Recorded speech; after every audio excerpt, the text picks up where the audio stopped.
We get asked a lot of times what a website costs or what a web system costs, and nobody wants to hear it, but the answer is it depends.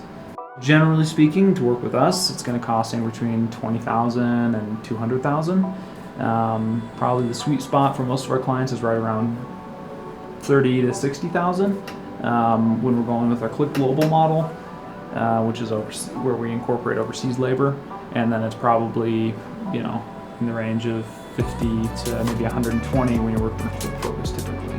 The key parts of our process, we start out with an architecture phase, and then we go into the actual development piece after that, which is the bulk of it. And then towards the end is when we actually do the theming to make it look pleasing to the eye and accomplish the visual goals. So if it's an internal product, then it's a lot more bare bones because that's what they want. And obviously if it's facing users, then we want to make sure that it's helping with their marketing goals and stuff like that. And the tail end of that project is this quality assurance piece where we make sure that everything is not only performing the way that it was designed to, but that the way that it was designed is actually fulfilling the need. And that's something that's different about how we operate versus a lot of other companies. We want to make sure that we do actually accomplish the original goals that we started with, and that's kind of our thread that we're following the whole project along. So as far as specific types of projects, usually for something that's a simple website, with Click Focus we're going to start around $20,000. That's kind of a project minimum to be able to do a good job of it. For a very simple e-commerce site, will often be around $30,000.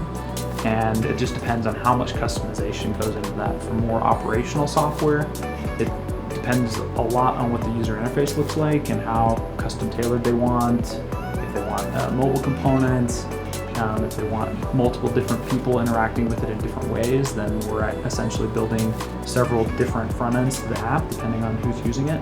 And so that can drive up costs. But for most operational software, we're looking at, in addition to whatever they have on, usually we're building an e-commerce system and then tacking that on top. And so to tack that on top is usually its own $10,000 or $20,000 project on top of whatever that base looks like.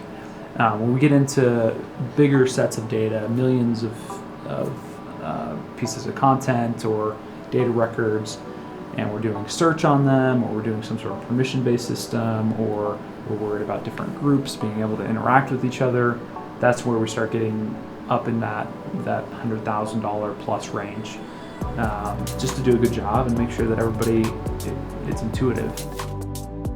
And obviously, we'd love to talk to you and see if, even if we're not the right fit, where you should be expecting to spend and what maybe some of those early stage steps can be, whether it's Squarespace or Shopify, as a way to get your feet wet. And once you've got something, we only want to work with people that already have revenue and already have needs, so we can solve those problems. We don't want to just build for startups that don't already have a tested business model, because we want to know that they're going to succeed. And that's something we actually always ask people when we work with them initially is, what's their marketing plan? How does this solve a need? Or what are the numbers behind it? Because we want to know that it is a good business decision for them before we work with them, because we want them to have a good business experience and not feel like they got ripped off.